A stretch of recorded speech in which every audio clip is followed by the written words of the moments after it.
Silent Hill doesn't need an introduction. Its creation, the team behind it, every monster, every line of dialogue, and every symbolism is well documented, especially on YouTube. The games are dissected to its ones and zeros, so you don't even need to play any of them. My experience comes to playing arguably one of the best, if not the best, in the whole franchise, Silent Hill 2. Since I'm a collector, I regret not buying a copy from Windows when it was cheaper. Now it goes to 100 to 200 pounds, and I've even seen it up to 1000, but I managed to snag the third game. This video is not about Silent Hill, but about the inspiration and passion that comes with such a cultural phenomenon. Many games have claimed exactly that. Lone Survivor and Lost in Vivo come to mind, but you probably know them. How about we go so obscure that even people from its native country don't know about it? This gem exhibits all the hallmarks of a Silent Hill game, but it's made on a shoestring budget, if they even have any, by 3 Brazilian developers, probably in their spare time. And it's free. This is Vila do Nevoeiro, or Misty Village. It's not often that I get sent into awe when starting a new game. That's probably because I've seen it all. I've been gaming for the past 30 years, which grants me some credibility about my feelings for a game. And when I tell you the game took me by surprise, shocked me in a good way, right from the start, I really mean it. It was all thanks to one track. I knew I was about to play something special when I heard this intro song. My jaw dropped and my mouth literally stayed open the entire time. It's somber and melancholic track without instruments or a beat, just pure vocal performance.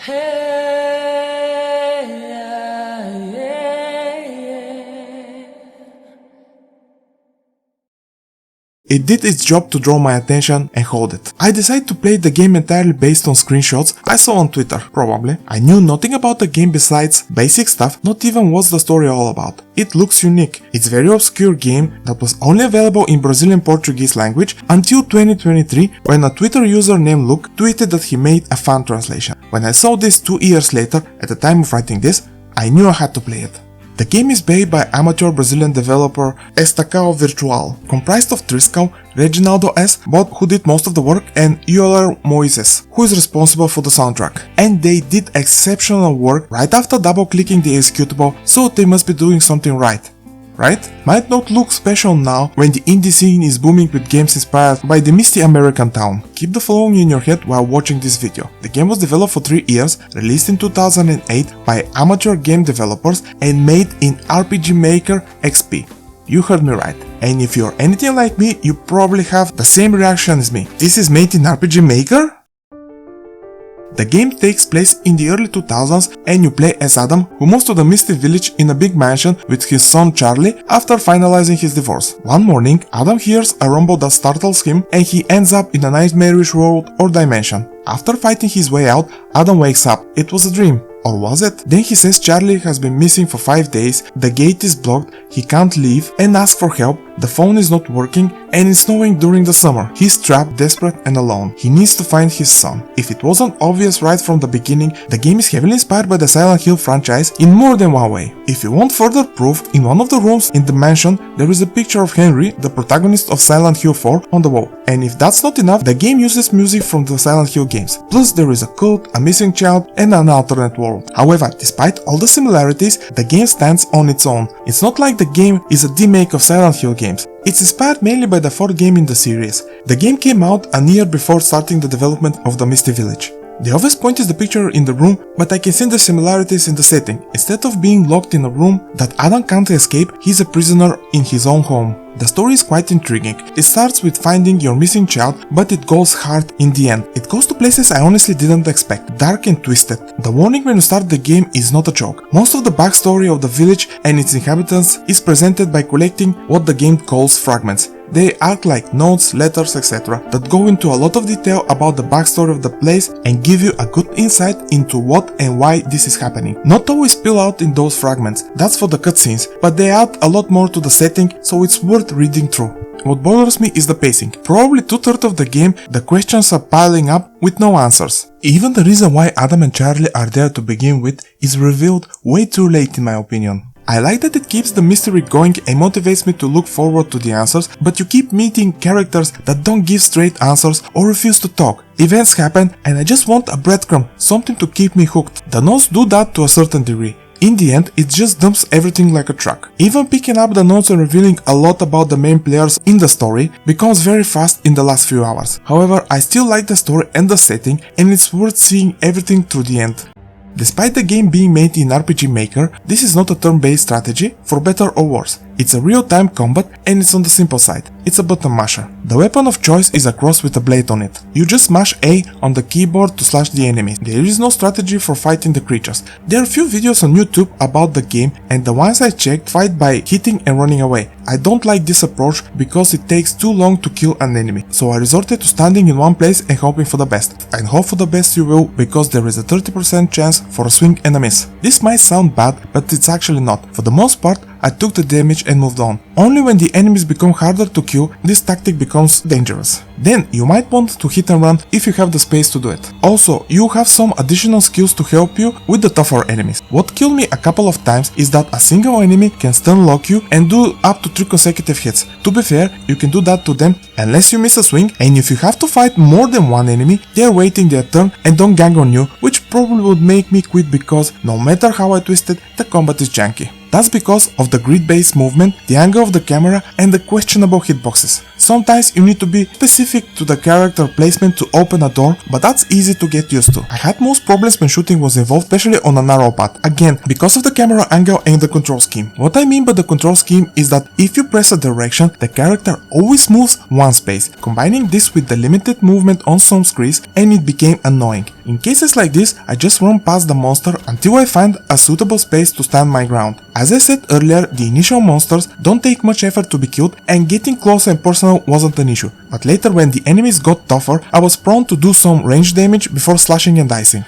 There is an alternate attack, a stab from above, but it uses MP or mana. The game refers to it as an exorcism. This is most useful against certain enemies. Shoot them, slash them, you can't harm them. They need to be exorcised. This is done with the stab from above. Once you are close to an enemy, you press space and A and must run immediately. Then a picture of the creatures will appear in the upper left corner and a timer will start to tick back. You must stay away as far as possible, because if the monster hits you back, you have 10 seconds to strike back or die. On top of that, if you don't move fast enough, a small area of effect explosion is happening around the monster that instantaneously revert the exorcism right back at you. This is a cool idea. You don't often meet monsters that need this treatment, so the idea stays fresh. They are easy to recognize. They look like negative version of the monster model. You can always avoid any of the creatures, but there is a point in dealing with each and every one. I'll talk about it in a minute. There is a bit more to the combat. For one, after defeating a boss, your cross will be automatically upgraded and you'll be able to use it as a gun and finally use the ammo collected in the past couple of hours. Like the blade attack, it's a bit janky and annoying, especially trying to align Adam with a monster to shoot it. The camera angle and limited space make it harder to do it, especially when facing up or down. There is nothing special besides that you can shoot extremely fast and deal damage faster than using the cross. But with the erratic movement of the enemies, which is a great idea, you better take your time or you'll waste a lot of ammo. You gather often but not drowning in it, so be mindful of its use. Both slashing and shooting have a good feedback. The enemy is staggered, there is a small splash of blood and the monster will screech. You must pay attention, especially when you shoot. This is the best way to find if you are in the same lane as the enemy. There are 2 more upgrades you get with each boss. You get a spell called Dead that just annihilates all enemies on screen, beside bosses, and I find it mostly useful by the end of the game. In the last few hours, you are up against plentiful, tougher, spongier enemies. Dealing with them using the cross is slow and tedious. I did it, but then I said screw it and obliterate them with a single spell. However, it uses all your MP, you can't abuse it, and you don't have unlimited resources, so you're still going to shoot and stab. Think of it as get out of jail free card. Use only in challenging situations. It did save me a couple of times, but the animation takes its time and is boring to look at. The last upgrade you get freezes all enemies and it's useless. While it uses less MP, which is excellent, you can't harm enemies, so why would I want to cast it? It's better to one-shot kill all of them despite draining your MP. It was, in fact, so useless that when I needed to progress, I completely forgot about its existence. The reason why you need to kill enemies is to collect the spheres they drop. They are your currency. They are these weird looking machines that you can use to buy more HP and MP spheres or combinations of both, save your progress and even upgrade your health and mana. The upgrade is costly, draining you from your spheres, and you might not have enough to buy anything else. It's up to you to decide. I did it once, but the game gives you 2 levels by the end, so spending them on HP and MP spheres might be preferable for you. The combat is okay at best. Once you get into rhythm and get over the junkiness, it's serviceable and, dare I say, fun, but I can't deny the repetition that will inevitably set in with the simplicity in sight. However, not everything revolves around fighting the demented creatures in the mansion. You are in combat less than exploring. Exploration is a core part of the game, which includes puzzles and helps alleviate the tediousness of the semi-combat. The loop is, once you clean a room or a corridor from monsters, they won't come back until you make some sort of progress, but even then, when you face a monster, it might not be necessarily the same place you fought them before. All this will help you focus on the non-combat part of the gameplay, but don't drop your guard down because there are other dangers in the mansion stalking you. If you don't like key hunting, I'm sorry to disappoint you, but this game has many of them and they play a big part in the progression. You won't be overwhelmed with keys, they are automatically used when you are at the right door. The progress is linear 95% of the time and you see where to go. However, the other 5% were annoying. In some situations you are dropped without any hint or even slight direction on where to go. I don't need the game to hold my hand, but nothing in your inventory could give you a clue about your next step. This led to going back to each room and checking every corner and every piece of furniture to see if something had become interactable. It's annoying and needlessly stretch the runtime of the game. Fortunately, this doesn't occur that often, and with a bit of persistence, you push through those sections. As for the brain teasers, they're good. There is a decent variety, from punching a code and constructing a hairpin to melting my brain. Some of them will make you think. I struggled with one of the last ones where you must put 3 different codes to continue. I am still unsure how you're supposed to reach the resolution. This is where I have to admit I used a walkthrough to continue. There is one on YouTube and it was instrumental in helping me navigate through some frustrating parts. Even in the videos, struggling at the same places was often, so the issue is not only one-sided. Some problems are strict limitation of RPG Maker, like the combat, others are just bad design decisions. There is one that is hard to overlook: unskippable cutscenes. You often die after a cutscene for one reason or another, especially if you have to do a QTE. From time to time, after exiting a room, you'll be jump scared by the seeker, and you have to do a QTE. The problem is that the game either has an extremely tight window to react to the changing buttons, or it doesn't register the presses. Either way, this can get extremely frustrating. The first instance that you encounter the seeker is preceded by more than 2 minutes of unskippable cutscene, and I guarantee you will fail the QTE. Then you have to sit through the same cutscene. Considering what I explained, you can imagine how the next few tries went. The funny thing is that the further I got into the game, they were less prone to fail, nailing some of the QTEs on the first try. I don't know if that's because they were designed better or have fewer button presses. One thing to remember is that all of them are scripted, so they don't appear randomly. Once you progress, a new one will appear. The thing that draws most people's attention is the graphics. How can you not turn around and say, this is made in RPG Maker? Everything is pre-rendered, the backgrounds, monsters, NPC, etc. The humans look uncanny, but in a charming way. Every cutscene is a static image or two, and this is where you can get closer look at the characters, which can be uncanny. But when you are in control and look from above, everything looks crisp and clean. Grimy, grainy, dirty and bloody, to be precise. The stars of the game are the mansion and the monsters. The creatures have very unique and disturbing look. They are all quite unorthodox. My favorite is the nurse. It doesn't have legs, but is moving using a stand for a caterer on wheels. Clothes are torn apart, mouth and eyes covered, and a head is sticking out from the bottom of the torso. The nurse has its own introduction and is seen only in one section of the game. It's a memorable enemy design. The rest are also interesting in their own right. The most common enemies have weird shapes and size. One of the first you encounter reminds me of the Slurper from Silent Hill 3. He's known in this universe as the Guardian. Instead of hands, it has club-like arms with white body and no face. The others are even weirder design-wise. The further you get, the less human features they have. While not confirmed 100%, how can you confirm something like this? The in-game notes state their deformity is a result of their suffering while alive. Others claim the souls of the unfortunate victims are just demons hell-bent on torturing a person, ultimately destroying him mentally and physically. I guess. The enemies don't have meaning behind them like in the Silent Hill games.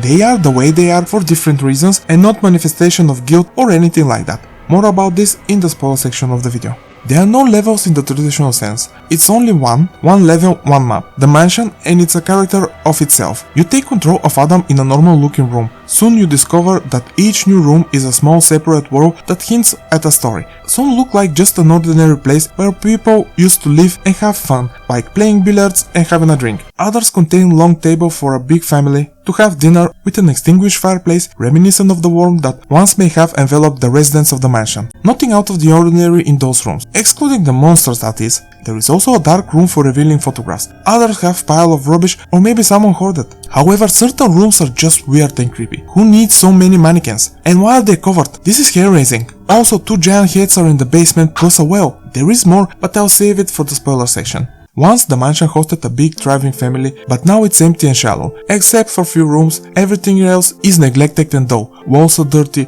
carpets have lost their colors, and floorboards are rotting. While it's still far away from a full decay, everything is covered with dust, I assume. Piles of boxes filled with papers, furniture thrown haphazardly in a hardly lit room shows the fall of a once great home, perhaps where family thrived and now is in partial dilapidation. The other rooms offer more lived-in look, nice and clean, contrasting with the rest of the mansion, and you might think that's because Adam refurbished them, but that's not the case. Why would a single father do a room with a bar and billiards and a baby room? It's never specified, but most likely things quickly turn hellish after their arrival, so the notion of Adam did something is not very likely. Or I'm overthinking it and the developer just needed some variety, so there is that. I'll explain myself a bit later in the video. The underworld is the most distinctly visually, and it's this version of the other world. Right after the start, you are dropped in this raging inferno, drenched in blood with nonsensical design in a good way, barely walkable makeshift bridges that will give up under a bit of pressure, body parts lying around, bodies hung to the fences, a giant person underneath you. It sucks you in and captures your imagination. What is this place? What is going on? Is Adam dreaming, or he's just gone mad? Is this place even real? There is a particularly brutal hospital section. Blood, guts and rust on the walls, ceiling and tiles. All this leads to simultaneously sad, disturbing and meaningful scene. This might seem excessive, and to a certain extent probably is. It definitely goes for the shock value, but it sets the tone for the disturbing world and narratively fits well. Once you pass the prologue, things calm down and there is no more gruesome scenes. Think of it this way, playing through those sections is the treat you get for progressing the story. While the gameplay doesn't change much there, it offers unique locations and its introduction is a sweet taste of what is to come. Once you put aside the mansion and the underworld, which are more or less 70% of the game world, there is another 30% or so that offers some diversity. However, they step into spoiler territory. One of the strengths of the game is its atmosphere. I talk about enough the visual design, but the other key element, the music, contributes to it. If you are a Silent Hill fan or played the first 3 games, you'd probably recognize Akira Yamaoka's music. It fits the game quite well. I played only Silent Hill 2 many years ago and I'm not very familiar with Yamaoka's creative work that deeply as many of you probably are. With this in mind, his music is used to a great effect. It's suspenseful and moody, which you need for a psychological horror game. Horrific, Until Death, Missionary Ethics and Protect the Seal are the most used in the game. However, I have to praise the original music done by Euler. It's mostly melancholic, used in cutscenes, which means sparingly, and they do stand out from Yamaoka's work.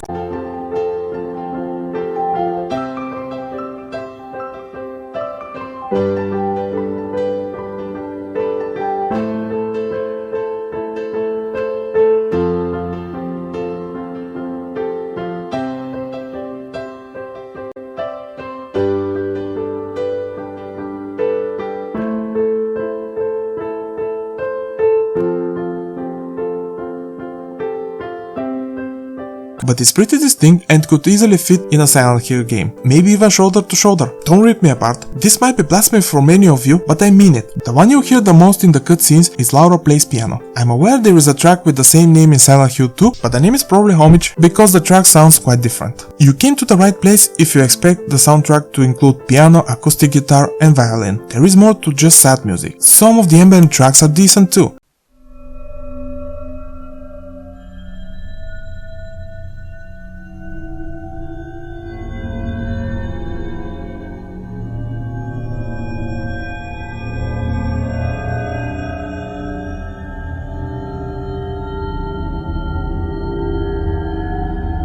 I'll end this section with the best piece of music created for this game.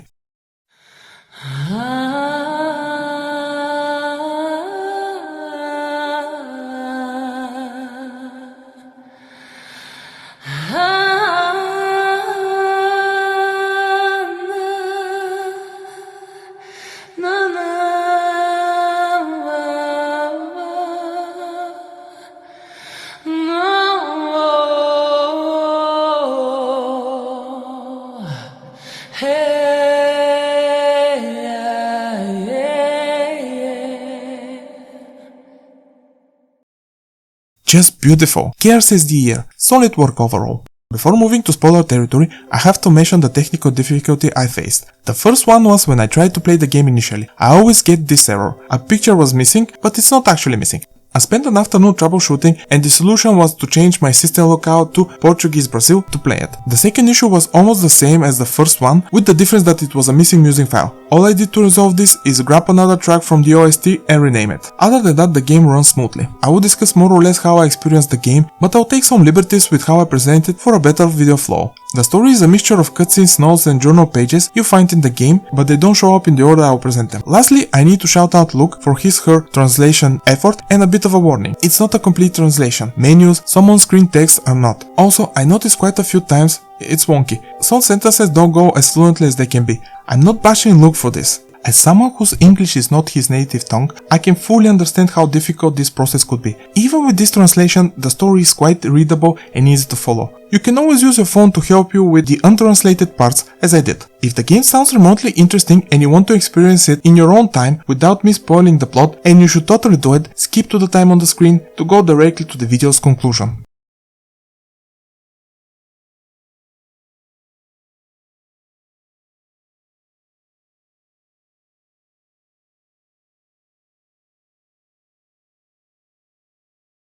The story takes us back to 1915 when a mysterious disease, possibly tuberculosis, appeared in the Misty Village. Many fell victim to the illness, young and old. This was the beginning of all the misfortunes of the villagers. It's likely brought by the slaves, and in order to save money, probably, instead of burying them, all were thrown in the lake. This led to the water turning dark and the stench started to waft through the air. Even animals got sick by drinking from the lake. After months passed, things died down, there were no more sick, and people started to forget about the event, but an eerie reminder was left in the lake, the decomposing bodies, which led to be known from that moment on as the Pallid Lake.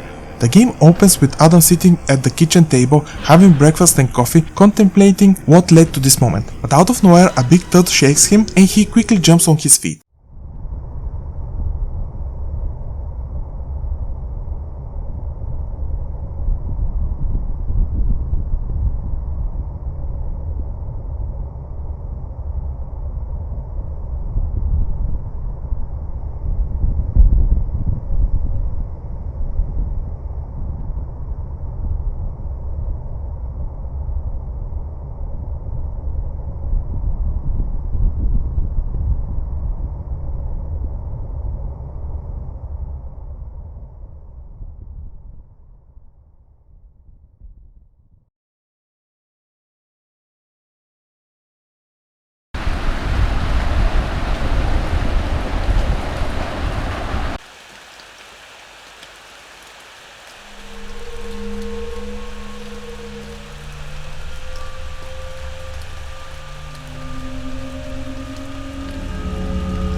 The next thing he knows, Adam is transported to a nightmarish hellscape. My biggest mistake when starting the game was missing this thing. All important items are marked with the spark. This explains the controls, and because I didn't pick it up, I spent a couple of hours just walking instead of running, and without knowing I had a weapon for 30-40 minutes. It took me some time, but I started pressing every key on the keyboard until I found A was an attack. Anyway, after a couple of encounters and solving a puzzle, Adam reaches a hospital section where he sees a mutilated body along with gallons of blood and guts spilled everywhere. If you interact with this machine, he comments about hospital staff wanting to turn it off, his life support, but he didn't allow it. It's clear that this is someone he cares about a lot. Further down this hellhole, which looks like even worse, Adam hears a familiar sound that horrifies him after bringing back some unpleasant memories, the constant working of an oxygen hospital machine. At the end of this, he faces what I assume is a sad memory, but it's twisted through the lens of this place.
Three creatures guard the way out of this. Defeating them returns Adam to reality.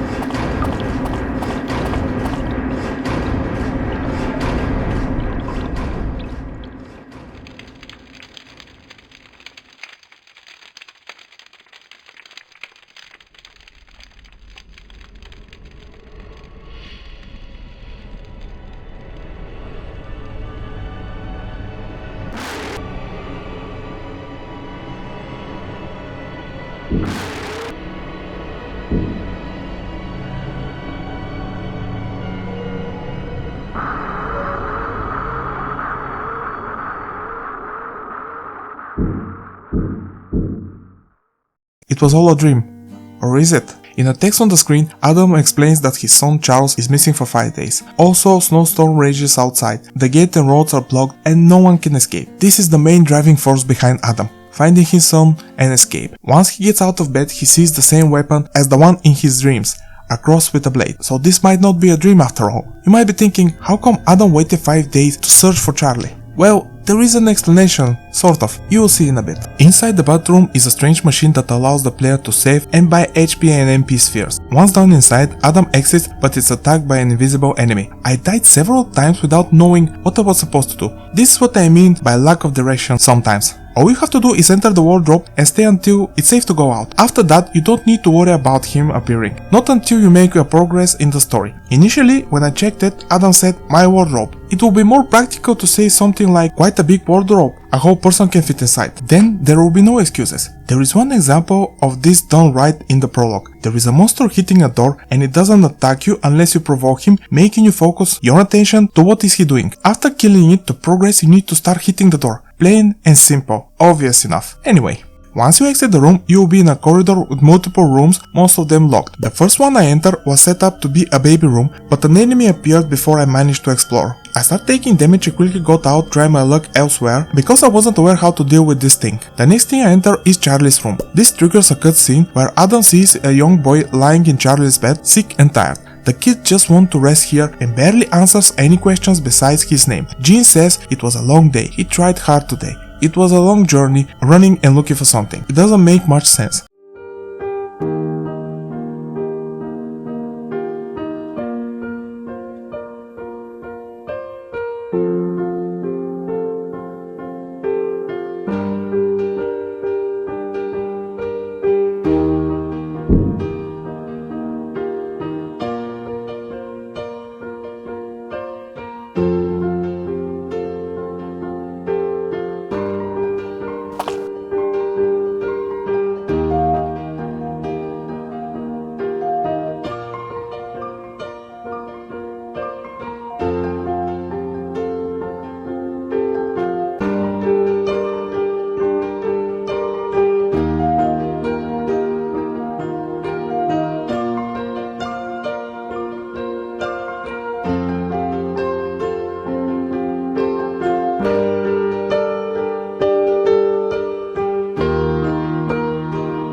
Ultimately, Adam agrees to let him rest, promising he'll return to check on him and that he is in a safe space. Adam continues to explore the house. The next few rooms don't have much interest for now, but one holds the belongings of someone named Alberto, a room full of mannequins and a skeleton holding a pendulum in the middle. Also in the corridor is a statue of Fatina, the base of which has a slot to insert something. This is a puzzle we need to solve. So far, we've been in the upstairs area of the mansion, but it's time to go down and deep into the rabbit hole. On the ground floor, Adam enters the kitchen, where well-dressed and well-behaved man stands. This is Alberto, the butler, the room we searched earlier, but Adam doesn't seem to know who he is.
Adam is confused, suffers a terrible headache, and slept for 2 days straight. There is some sort of explanation for why he didn't start looking for his son. He is dazed and lost, missing memories, tormented by the house, or something more sinister. No matter what it is, he continues to search for his son. In the laundry room there is a spyglass, but we don't have a reason to pick it. Adam walks out of the kitchen and goes to the end of the corridor where he sees a clock that stopped working. Walk past it and enters the basement. There are several rooms that have their purpose for progressing the story. One contains 2 giant heads with a picture we can't interact right now, a well with 2 slots for 2 items, and a dark room for revealing photographs with detailed instructions on what you need to do. There is also a locked door you can interact with, but all you see is a riddle and the need for 3 keys to unlock, 3 codes to be precise. Returning to the floor we started, we can use Alberto's key. Inside the room we picked a strange crystal. Immediately my mind went to the well in the basement. Stepping outside, a ghost holding something on a leash slowly walks towards Adam, but fortunately it doesn't hurt him. Now there is a constant baby cry. He finds another key,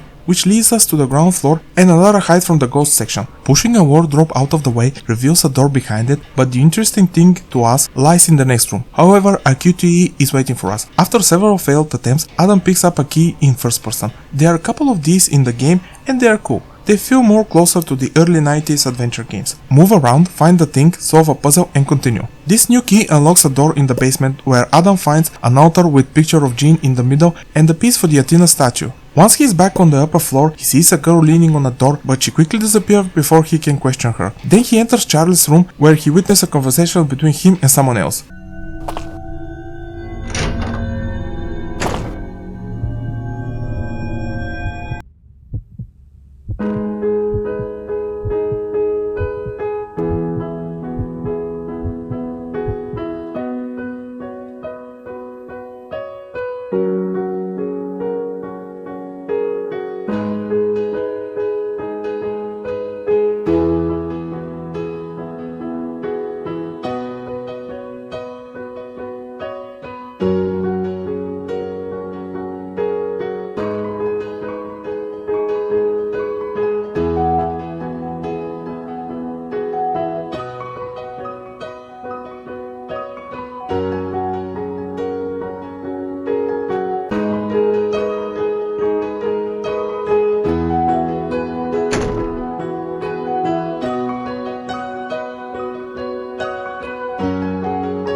More questions than answers. Apparently, they are involved whoever they are in Jonathan's madness. But why he is threatening his little brother? Adam puts the medallion on the statue, which reveals 6-digit number. This is needed to unlock a door on the ground floor. Once inside, there is a bar with a pool table. The pool table is a puzzle and a good one. You need to arrange the balls at the holes in a certain order. The hint is in plain sight. Outside the laundry room there is a picture with half of the solution. You need to interact with the picture. This stumbled me because I didn't realize you could do it. Once done, Adam reads the correct solution.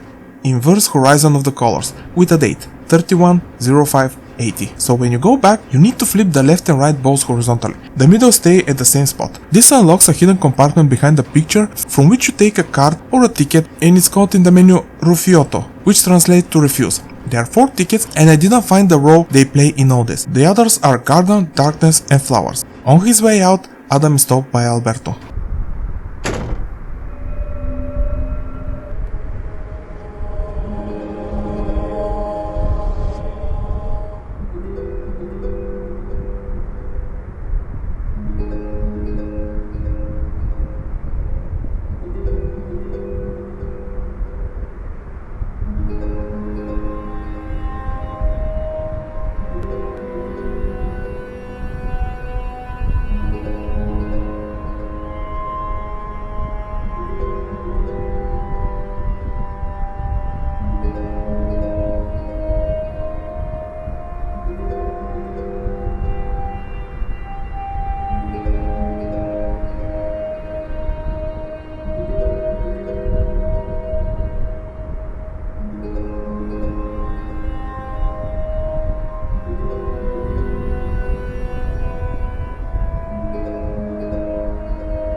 The butler knows probably more than he lets out, and on top of that, he tried to gaslight Adam. That's what it looks like to me. The next step is given by Alberto. We need to visit him in his room. While sleeping, Adam pickpockets him and gets a key to the drawer next to the bed. But before opening it, I was roaming around because I didn't realize what I had to do. Also, this was the point I found about the exorcism part of the gameplay. I went on a rampage and dealt with the creatures I thought were invincible. Even the one in the baby's room. It took a lot of MP, but it was worth it because nothing can damage you and there is a critical item inside. I returned to a room on the first floor, which I avoided like the plague because I didn't know what to do. Once you get inside, there is a text in Portuguese telling the player not to move. Since I don't understand a single word in Portuguese, I didn't step inside for several hours. Later, I used my phone to translate the text. You need to clear the room because there is an item crucial for finishing the game, but you can't pick it up now. Eventually, after quite a while, I opened the drawers and inside another key. This sends us back to the ground floor where Adam sees some engravings. A wardrobe is at the end of the room, which you must push to uncover a door. Once inside, something is triggered and Adam relieves a past event, which I presume is the Misty Village.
He's transported there for unknown reason. Fire and decay everywhere. Something apocalyptic happened here. In this section, there is no combat. Two things are required to continue. The first is to find a torch to enter a sewer pipe, and the second is to follow the ghostly boy with a bag on his head. He speaks in a coded language, and from what I found, this is a mix of noise reduction, which means the one in bracket is a placeholder and needs to be replaced, and word by word reversal, decoding each word by reversing its sequence. Since the original language is Portuguese, I assume all sentences, once decoded, must be in the same language. The end result reads like a poem describing some events. I'll post the coded and decoded text in Portuguese in the description. You can give it a go. I may be wrong, but here is what I got. In the beginning, I forgot. My years of growing unfolded like any other. Like straight line salts, never heaven. Pencil soap spills, failing where apples once yellowed. Toward the depths of our hearts, I surrender to the kindness of passing years, where stories bloom in silence, and beings or rooms still whisper meaning. They never found the deist's design. His body, left behind, decay in absence of purpose. Return, but he was gone. A branch fierce, yet no branch, no maker. Seconds fall, condemnation, sound. The act surrounds me with a brief fame, then dissolves into shadow. And when dawn roses from the ashes, the waters, long dried, carved fierce marks on our bodies. It entered again, encircling me with feeling. Omniscient. Still I move forward in search of pain. They continue relentless. Condemnation is their craft, drawing the haunted who once called freedom home.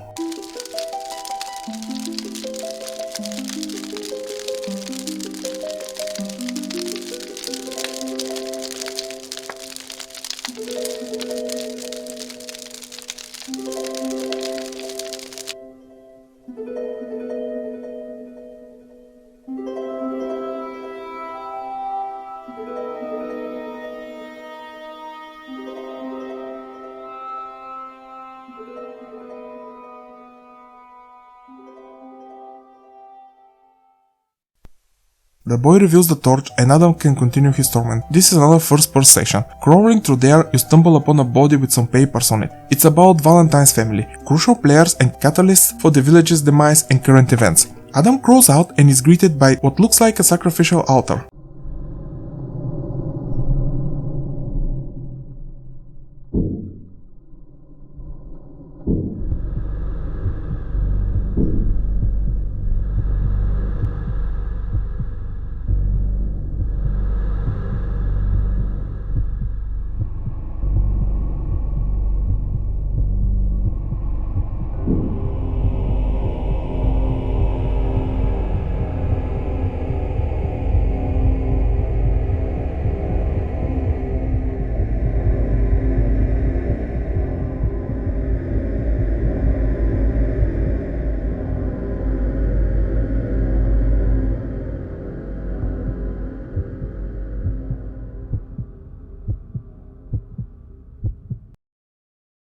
It's pretty foreboding, and the boy that greets him is quite creepy, hanging like a demon spawn on that cross. The few enemies here can be quite spongy, but you must remember that once you kill all of them, save at the cross, because once you pick up the last sphere, you are immediately transported to the first boss fight. And it's the creepy boy. Beside the second to last boss, all of them are puzzles. There is no direct confrontation. In theory, this is great, I love this approach, but in practice, the execution is janky. To be honest, this is due to the developer using RPG Maker. I died a lot on the first boss because of the file I missed right at the start of the game. In there, it's explained that holding W will make the character run. It's impossible to beat the boss without running. The boss has 4 phases, all play like a bullet hell game. In the first phase, you need to press the lever and then run on the markings on the ground quickly because you are on an invisible timer. Here's where I failed the most, because the controls are not exactly precise and it's easy to miss the marks. In the second phase, the pattern of the boss is different and the gimmick is to stab the weird looking body on the left, run to the right and stab the one on the right that will show up. This is also on a timer. Then 4 ghosts will emerge from the boy, so you need to stab them individually. After the boss spawns many negative ghosts, the idea is simple: exorcise and stay away from him for 20 seconds. It's embarrassing, but it took me around 50 minutes to beat him. Partially it's my own fault, but the controls are not exactly precise for what you need to do. All bosses require the player to do some maneuvers that RPG Maker is partially incapable of. At the end of the day, it's doable. After the victory, we are left with a warning and a question that may indicate our path forward.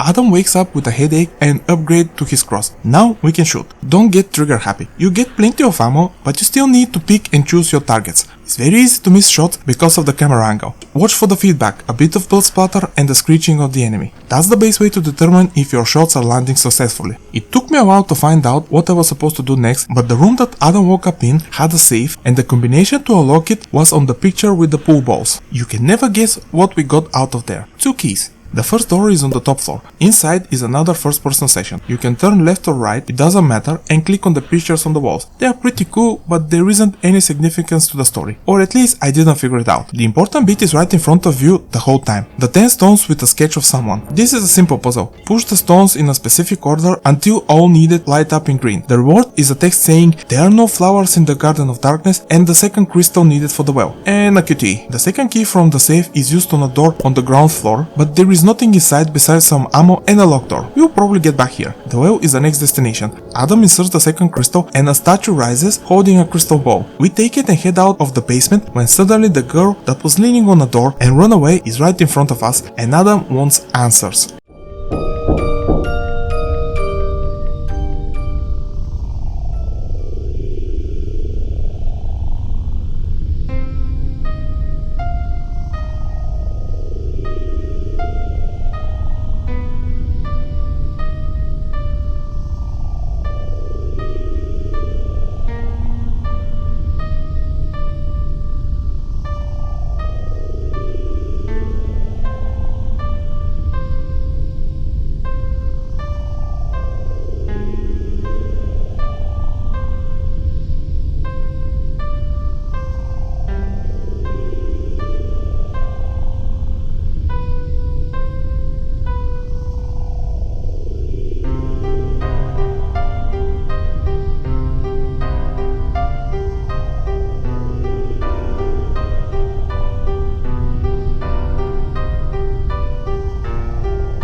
The cutscene is very important, but I'll discuss this later in the video when it's more appropriate. A few key observations. It took 7 hours more or less to discover why Adam brought Charles to the Misty Village. He is sick with the same disease that once ravaged the village, evil. I wish there was a mention earlier in the game for several reasons. The first is better story pacing, and the second is better hook. Another takeaway is that Alberto probably knows more than he's willing to share, so we must face him. Also, Amy seems familiar with the mansion, as if she had been here many times before. She was looking for Jonathan, Jean's big brother. There appears to be a connection between them. The last thing to remember, future reference, are the lines. This house doesn't even look like my house anymore. And time doesn't seem to pass like it should, right? After quite a bit of wandering, I finally found where I need to put the sphere we got from the well, on the skeleton holding a pendulum. Once there, a light reveals a key that allows Adam to walk outside the mansion. Circling around the property, Adam finds a shack with some stuff inside. A lawnmower, a kid's tricycle, a locked chest, and a tripod for the spyglass from the laundry room. Finally,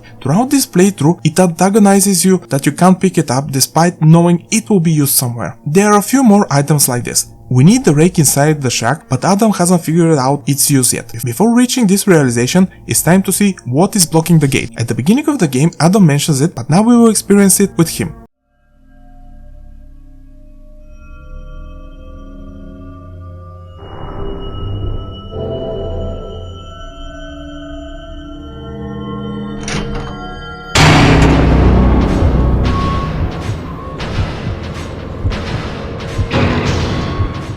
Yep, Adam and Charles are doomed. It's time to close the game and never look back. I went inside the house to get the spyglass, but Alberto stood on the ground floor and Adam started questioning him about evil. This disease began to appear in conversations and notes often, so it must have some connection to the game's events.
I went to grab the spyglass, but I couldn't. Seeing the tripod is not the trigger for that. After minutes of missing the obvious clue, I finally saw it. Outside, next to the tree, there are drops of blood. On the said tree, bodies are hanging from the branches, dripping blood. One has something on him, and this is where the raeic comes into play. We get a key that is used in the shack on the locked chest. Inside, there are a pair of leather gloves. This is the event that allows Adam to pick up the spyglass. Now back to the shack to place it on the tripod. The idea is to find a window with the vine close to it, then use the gloves and enter said window. This room is not creepy at all. Mannequin hands hang from the ceiling and spread on the floor, and a person sits on a rocking chair, shrouded in darkness in the middle of this filthy room. There is no music and no way out. The only option is to interact with him.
There was some sort of covenant or code back in the day when the village was in its peak, and someone, I guess, offered a soul which was emphasized by the person for something which at this stage is not exactly clear what he means. He transports us a few streets away from a church which I assume is in the past or a representation of it. Adam finds his way to the church the person in the chair mentions and discovers a secret passage that goes deep underneath. He ends up in the same inferno he was in at the beginning of the game. Flames engulf the narrow path and dirt, blood and bodies are on the walls. It really feels like you cross the border with hell, ironically under a church. Adam found an interesting note that gives way more insight into past events. Jonathan was looking into his father. He kept many secrets, an affair with a mill worker, embezzlement of money sending them to a woman in Italy where he had another child from a previous relationship. But mostly, Jonathan was suspicious about Augusto's involvement with the code, especially since macabre things started happening in the village. He was sure there had to be a connection. He closely followed their actions and discovered that they had worshipped a demon called Scruffles. However, Jonathan never managed to prove that there is anything between events in the village, the code,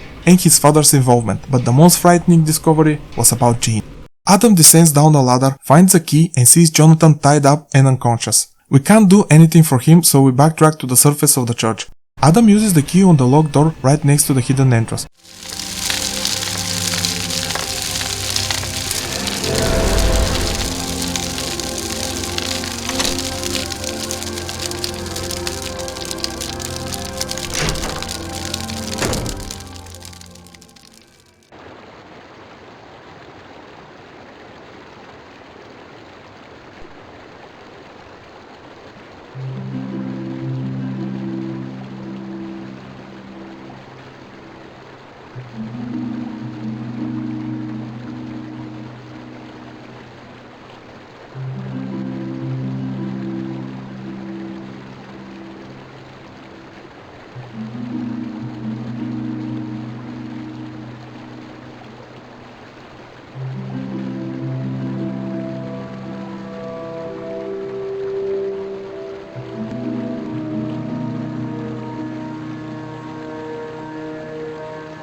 This cutscene raises more questions. Jonathan and his friend Vincent are snooping around and knowing something seriously wrong with the village. Jonathan is not leaving until he finds the truth and someone is holding him with something. It could be a secret of some kind. I have a theory, but I'll share it when more stuff is revealed. After collecting a shovel, digging a grave and solving a puzzle, it's time for the next boss fight.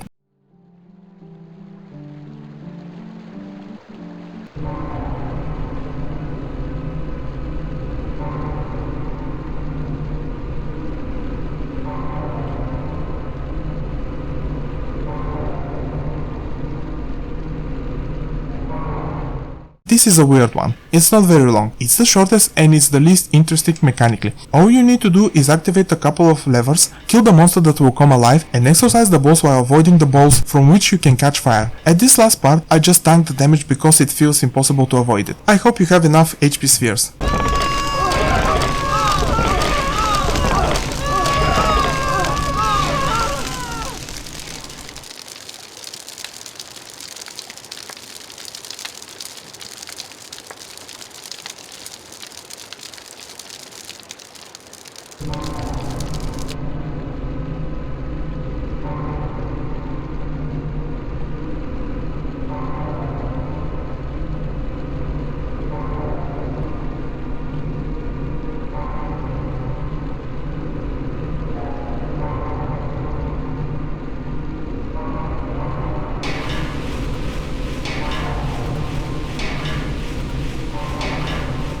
We got a new upgrade, freezing enemies. In my opinion, it's useless except few instances where it's required to continue. You can't hurt the enemies and it uses 2/3 of your MP. The last upgrade uses the most points, but it kills every enemy on screen, making it far superior. It was so useless that I completely forgot I had it when I needed to move forward. Adam is back at the mansion and on the lifeless body of the guy in the chair, there is a key of course. This leads to coming out on the first floor corridor. This key is for a locked door in a room where earlier you can pick up only ammo. What follows is a twisted, in more than one way, cutscene.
Their brother and sister and Jean saw them. I definitely didn't expect that. They took a bit too far being close to your siblings. Initially, the dialogue is framed as they are in a Romeo and Juliet scenario where the parents will not approve of them dating. Looking at it from a certain angle, you can still view the situation like that. This comes out of nowhere. It's never hinted at all, but it doesn't hurt the story. On the contrary, this is one of the catalysts that led to the decimation of the village. Innocent people paid with their lives. You already know that the military burned down the village. Back then, people suspected something was happening between the twins based on the poems Jonathan had written. After the events of the cutscene, you are locked in the classroom, and after a short and sweet puzzle and a QTE, which I failed, so I had to watch the whole scene again. Adam walks out of the ground floor and sees Jean lying on the floor dead next to the stairs. This definitely hints at foul play, maybe from his siblings. Even at the time of Jean's death, the twins were suspected of having a play in the demise of their brother, but nothing was proved. Maybe it was an accident, a manslaughter, but we might never find out the truth. I move back to the corridor and enter a room with what looks like a face made from human skin above the frame. Adam looks himself into the mirror and he's transported into the underworld. He finds a note that describes the demon Scraffles from the book of all demon names. The name translates to exchange or exchange pact. The face in the background looks suspiciously close to the one above the door frame. Scraffles offers material riches in exchange for souls. Things slowly start to come together.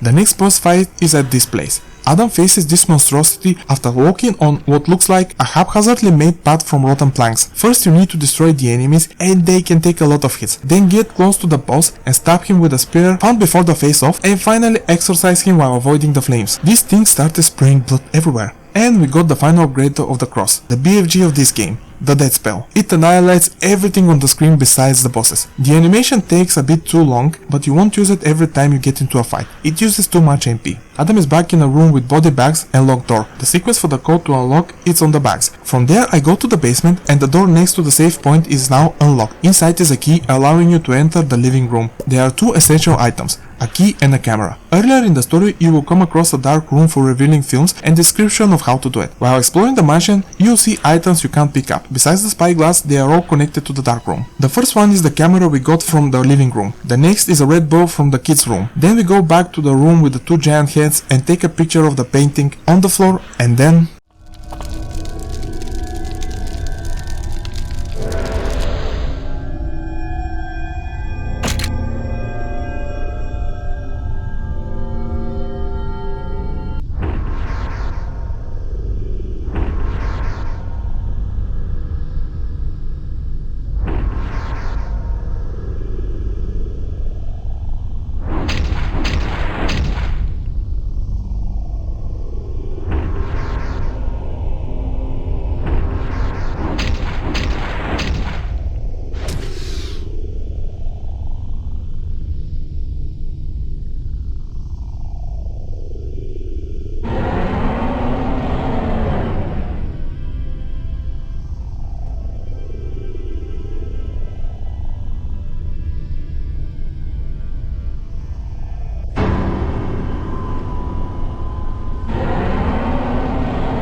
face to face with the coolest enemy in the game. Adam is transported to a hospital section, probably a twisted version manifested by the underworld. Conveniently, there is a fragment about it, which confirms my suspicion about the place. It's a some sort of demonic realm where lost souls stay, twisted into the monsters we see, with a desire to torment the living. This area is my favorite in the game. Like most places in the other world we saw, it's creepy and disturbing. A giant head is just standing and watching. There is a barely lit surgery room with a table in the middle, half covered in blood, and a pool of the raeic liquid under. Barbed wires are everywhere and the place has a metallic and industrial feel bathed in soft red light. It's such a cool and unsettling vibe. The way to get out of here is to reach a giant hand and take a medallion named Circle of the Past One, insert it in a door to unlock it, and make the mandatory save before stepping behind the door because the next boss is waiting.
This is the most obnoxious fight. Two lightnings move from left to right. Touching one of them deals damage. The thing is, in any other game, their base will do the damage. You can't walk behind them. On top of that, a few balls will chase you to set you on fire. It was an absolute chaos the first time I tried this boss fight. I didn't even have the time to assess the situation. I was immediately attacked and died in seconds. I think you have to stab the pillars next to the boss when they have two red dots. But you have to be careful because there are red balls that spawn in and out of existence right in front of them. The only safe space is the left and right bottom corners, although the flame balls can find you there. What I did was just tank the damage and stab the pillars. Eventually he'll drop down and we need to exorcise him.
I wasn't entirely sure what Vincent did for him to say Jonathan hates him. I also didn't know what I was saying yes to when I played the game because the text automatically runs so fast. In the end, there is another choice to be made and I still don't know what I said yes to. My theory is that there is no Vincent. In one of the journal entries, it was mentioned that Jonathan had a personality disorder and was locked in a mental hospital. He also had violent outbursts and in several cases he attacked Jean. Vincent is probably the violent part of Jonathan. I think we just played through that institute where he was locked and the place was twisted because of Jonathan's suffering while alive. When Vincent says Jonathan hates him, it means he hates himself for his crime. For the next half an hour or so, I was going through the whole mansion looking to progress with no success. I am happy that someone did a full playthrough of the game. Without it, finding the spot behind the piano will be hard. How am I supposed to know there is an interactive spot there? Anyway, I took a picture with the camera and got another. We need one more picture to take and it's in Alberto's room. Until now, the bathroom door was locked. Now it's not and there is a blood stain on the door. QTE time. Inside is another machine to save the game and buy spheres, but on the right side is the place to take the third picture. We have to go back to the dark room. There Adam reveals 3 photos, each with numbers on them. They are required to access the locked door in the basement, which needs 3 codes. On my way there, Amy shows up and Adam tries to extract all the information he can from her.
What this cutscene leads me to believe is that everyone blamed the siblings for the death of their younger brother. Intentionally or not, I think Vincent or Jonathan killed Jean by pushing him down the stairs, and the guilt and regret are eating Jonathan alive. Most likely, Amy is oblivious to what happened. In the journal pages, besides people's doubts, nothing points to Amy's involvement. The only questions that left are about what the disease was and what happened to the characters, because I'm pretty sure they are ghosts or something like that. It's time to see the end of this journey. I find the following puzzle the hardest in the game. I couldn't figure it out, so I used the walkthrough. The only thing that could be a potential hint is the numbers at the end of the text. I thought they showed the order you need to put the numbers from the photos, but it didn't work. Inside there is a pipe with a stuck valve. With nothing left to do, Adam walks out and sees a green picture.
This confirms that Jonathan knew Jean was aware of the spicy situation and threatened him. Feels like Amy and Jonathan are teasing what is going on by never giving a straight answer. It has to be Adam who discovers what is going on to believe and save, realizing that all this is far away from a nightmarish dream. The key Jonathan gives Adam unlocks the last door on the first floor. Inside, Adam picks up oil in a can. He also finds a note left by father to his son. I'm not sure if this is Adam speaking to Charlie. Now we can oil the rusty valve and turn it on. We can leave now. We run back to the stairs and Alberto is waiting for us. Adam wants to leave. Charlie is nowhere to be found in the mansion, so he wants to leave, get a car from the neighbors, despite being probably under a heavy snow, and call the police. But Alberto insists of listening to what he's going to say. After some back and forth, Adam agrees to do just that.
That's quite a revelation. Alberto is convinced that Charlie is still alive, but he is under the demon's influence. Now we are transported to the hellish version of the mansion, where it's almost fallen apart. You can see the metal rods hanging barely, writings from blood on the walls, and a lot of dirt and rubbish scattered around. And again, the softer red ambient light amplifies the feeling of being in a living hell. It also includes a part which has a nonsensical structure, almost Escher-esque. This last stretch of the game offers the most brutal battles, and I have died quite a few times. It's time to face the final challenge, the possessed Charles. There is a lift leading up to the final confrontation, but this thing is standing before us. We actually saw it in the beginning of the game. I'm not sure what the significance is. The lift takes Adam to the first of two bosses, this monstrosity.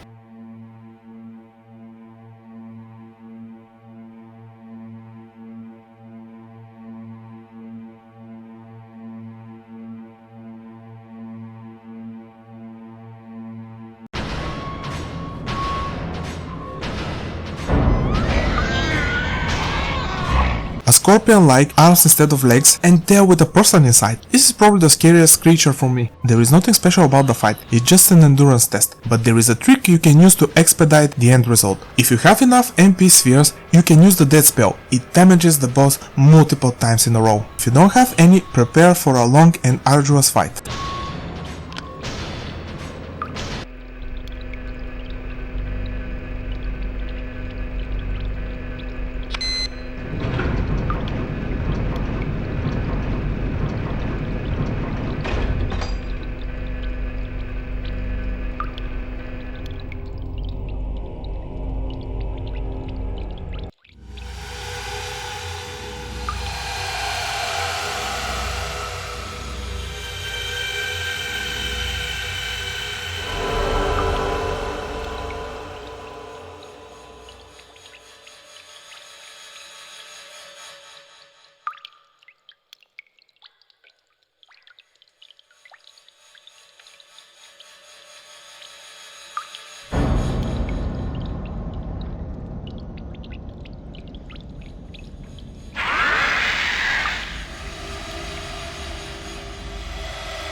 This is the end, Adam's only chance to save his boy. Each phase is a puzzle. The first you need to push the columns to the markings on the floor. You can brute force them, but repeating the fight with the scorpion thing doesn't sound fun to me. There is no checkpoint between the two bosses, so I'm going to help you on this one. The bottom must swap their places, the upper one stays the same. The two similar looking columns before entering the lift are probably the hint. I use the walkthrough. The second phase requires pushing the columns around Charlie and exorcise him. You constantly take damage in this phase, so don't waste time.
What a wild ride, and everything is the fault of one greedy person who couldn't stand a failure and agreed to do something unspeakable. Sacrifice his youngest child to a deity. How cruel and heartless you have to be to sacrifice one of your own kids. I think the father was never a good person, even before moving to the US. He was cheating, lying, stealing, with no sign of remorse or guilt. This led to the downfall of his family and the devastation of the whole village. It's unclear if the cult arrival was a coincidence, but it's oddly suspicious from them to appear when the business started to fail. Jonathan's rebellious nature led to his demise. If only he had left when Vincent wanted him, he'd probably still be alive, but the family would be torn apart after the sacrifice. But Jean's curiosity thwarted everyone's plans, not by a choice, and doomed the village and its people to a horrific, agonizing death, almost full erasure of the place, and years later touching Adam's family. The military intervention probably slowed down the demon because many years to find Charlie and his brother. No one knows how much worse the situation could be if it wasn't for them. A possible plague even. The scene in the prologue is a direct connection to Adam's other son. The boy was touched by Scruffus and doomed, his mother sobbing next to his bed, the oxygen machine.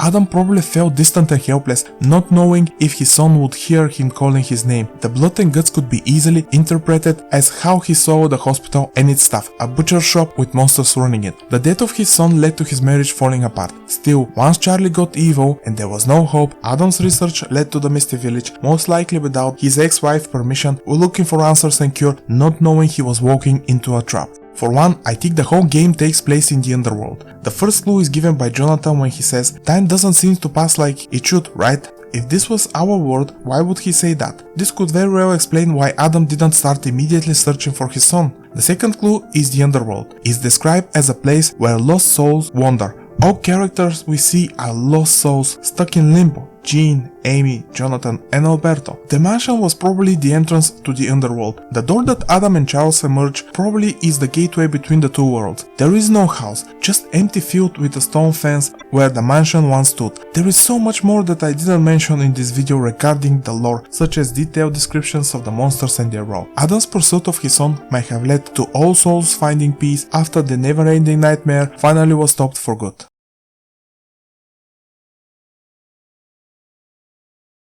My goal with this video is to make more people aware of the game. It's fascinating how good this project is. The graphics, the sound, the story oozes talent. It's crafted with a lot of love for the art of gaming.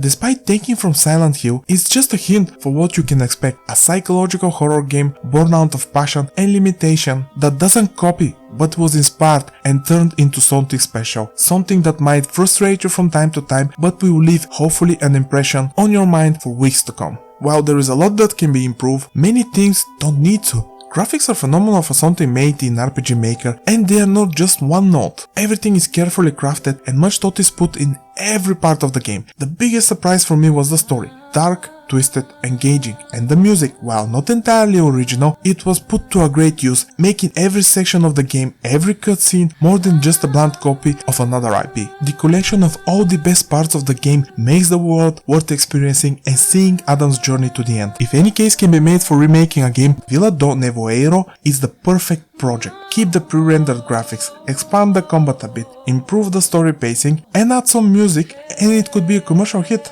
As for the game we have right now, it's earned the title of Brazilian Silent Hill.